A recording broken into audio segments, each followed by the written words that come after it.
I'm Lori Martinez. I am the Executive Director of Ngage, New Mexico. I think for me, it's because it's powerful to be able to do work in community where you're working to address the systemic things that are keeping certain problems in place. I remember when I saw initially the job posting for Ngage, I got really excited as I started learning about Ngage in the Success Partnership, because all I could think was like, oh my gosh, this is the stuff that's been frustrating me to no end all these years. Like, I'm so happy to know that there are people out there trying to work on addressing this kind of stuff, and how much would I love to be part of that. In high school, my mom had a friend from church who later developed Alzheimer's. And so my mom became a caretaker for her during the day, but then she needed someone to stay with her at night also. And so I, for a while, was staying with her at nights.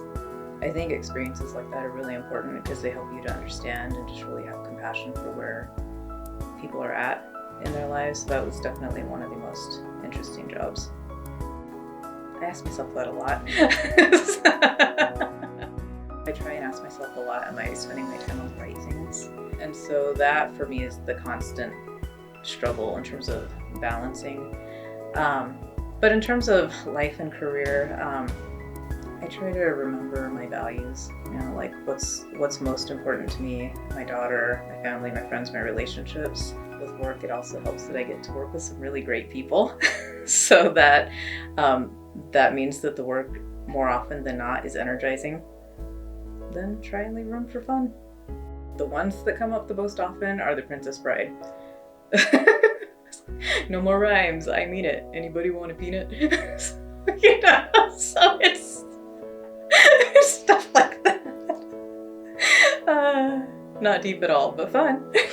We were in Tucson visiting my aunt, and one morning at breakfast we were just hanging around at the table eating, and my dad out of nowhere asks, how much does it cost to go see the Vietnam Wall? And it was funny because that's all it took. He asked one question, and then my aunt and I were like working out, all right, we're gonna go take a trip because it's ridiculous that this hasn't happened. And my dad hadn't been on a plane for like 30 years.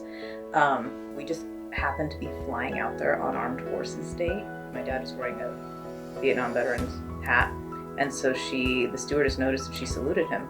And then they started talking, and it turns out she was a vet as well. And then the pilot announces over the intercom on the plane, it's Armed Forces Day, we want to, honor our military.